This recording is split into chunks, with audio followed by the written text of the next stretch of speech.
आज दर्शकों, Donald Trump, my good friend Donald Trump, वो डोनाल्ड ट्रंप जिसके लिए हाउडी ट्रंप अब की बार ट्रंप सरकार से लेकर अहमदाबाद में स्टेडियम में 1.25 लाख से 1.5 लाख लोग इकट्ठा किए गए अभिनंदन करने के लिए डोनाल्ड ट्रंप का।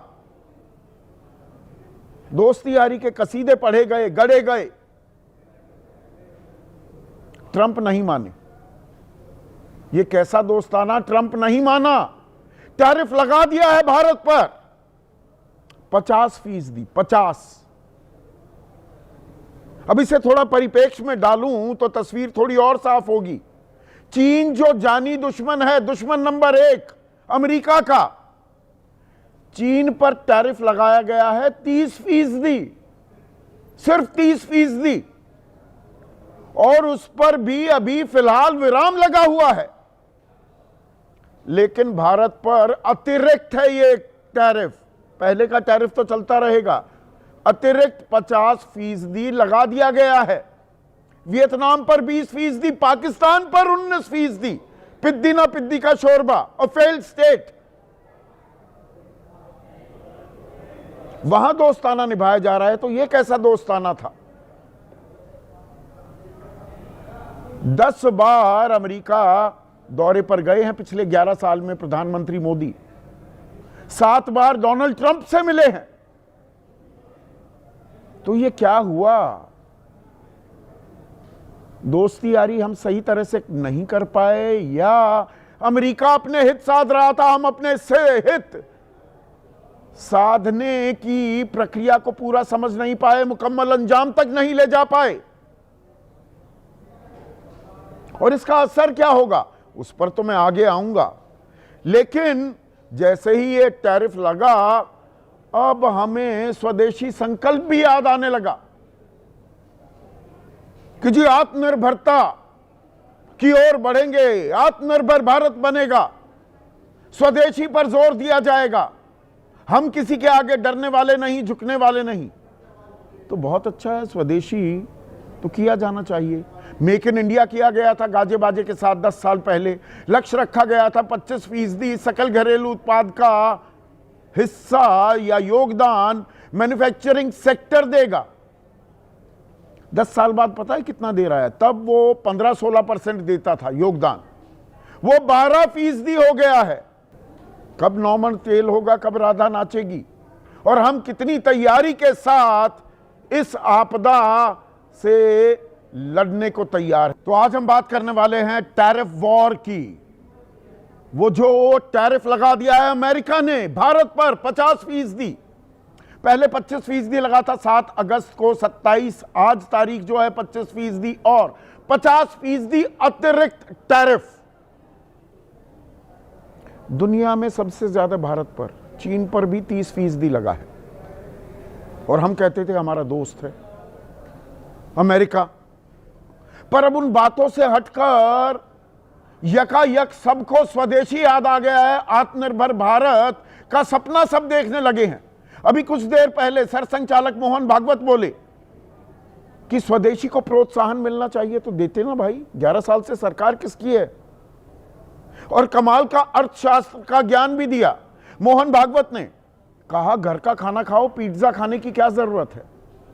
अब दरअसल अर्थशास्त्र और अंतर्राष्ट्रीय कारोबार इतना आसान, इतना सरल होता मोहन भागवत जी, तो बात ही क्या थी।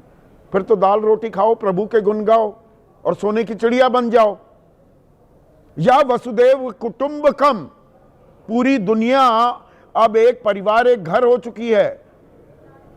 बैकवर्ड फॉरवर्ड सिनर्जीज हैं, हर चीज आपस में मिली हुई है। कहीं किसी को खांसी आती है तो जुकाम इधर हो जाता है। अब ये मैं थोड़ा आपको समझाता हूं। 50% टैरिफ के मायने क्या है, मतलब क्या है।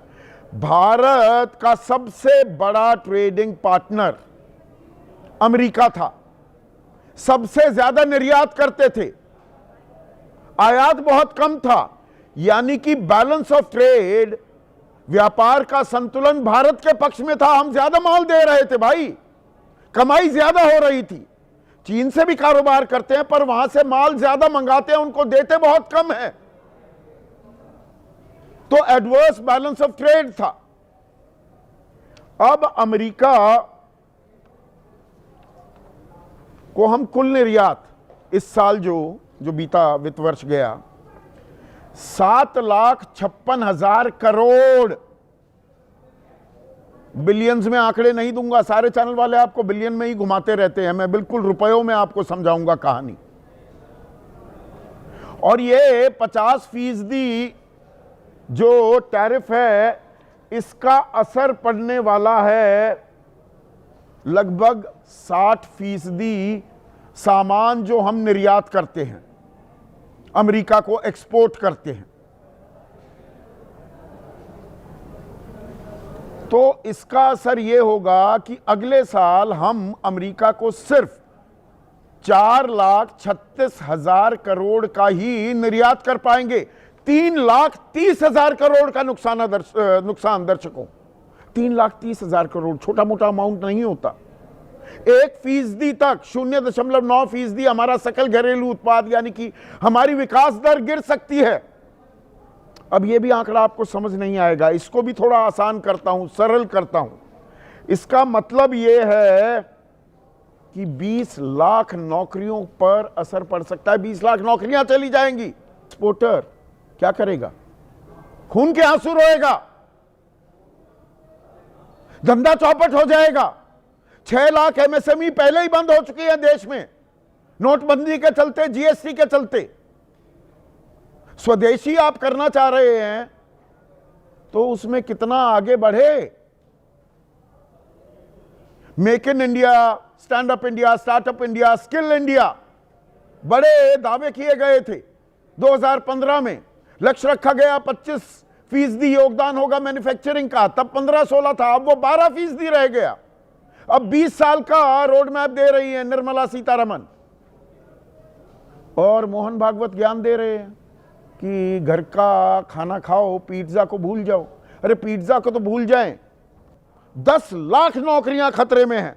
जोधपुर, जयपुर, मुरादाबाद, सहारनपुर ब्रास सिटी कहते थे, कहीं पर चूड़ियां बन रही थी, अब पाकिस्तान की चूड़ियां बनने लगेंगी। ये चूड़ियां खरीदेगा कौन जो यहां बना रहे हैं? ये कारपेट खरीदेगा कौन? ये हैंडलूम कौन खरीदेगा? हस्तशिल्प कौन खरीदेगा? उसकी तैयारी है क्या? स्वदेशी तो हो जाएगा, ठीक है, यहां इतनी खपत है क्या? ये कहां से कमाएंगे? ये कहां जाएंगे? फर्नीचर, भारत की 45% हिस्सेदारी जितना निर्यात होता है अमेरिका में। लेदर फुटवेयर 10,542,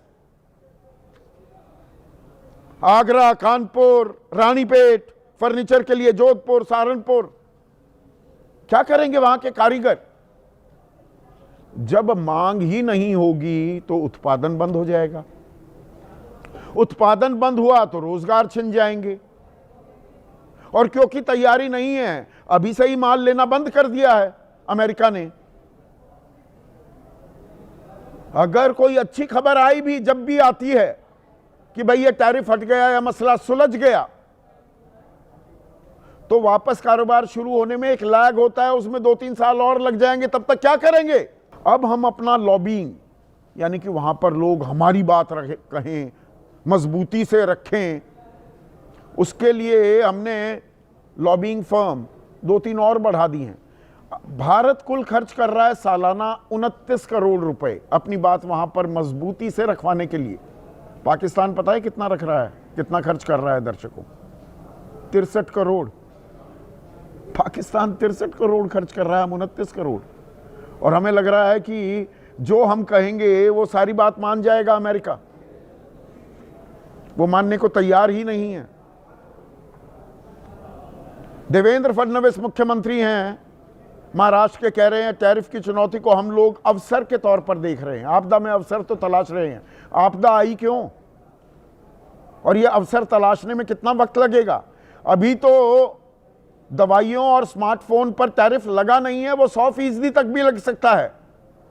और हम सबसे ज्यादा दवाई बेचते हैं अमेरिका में, बहुत बड़ा बाजार है। स्मार्टफोन हम ताल ठोकते आ रहे हैं। अभी वहां पर भी कुछ और अप्रत्याशित नीति तो नहीं अपना लेता हमारा पुराना दोस्त अमेरिका। और ये अब पुराना दोस्त अमेरिका, अब हमें दोस्ती करनी पड़ेगी चीन से जो हमारी जमीन पर कब्जा किए हुए है, लगातार आंखें तरेरता है। बहुत झूला झुलाया हमने, अब झूलना फिर पड़ेगा झूले पर चीन के साथ। उसे सपने दिखाने की आदत थी, हम बुनते रहे, उसे झूठ बोलने की आदत थी और हम सुनते रहे। ये आपदा में इनकी सच्चाई, इनकी कलई खुल कर आई है कि पिछले 10-11 सालों से जो झूठे सपने देश को दिखा रहे थे, इनको इस बात में फ़र्क महसूस नहीं हुआ कि diplomacy is a serious business.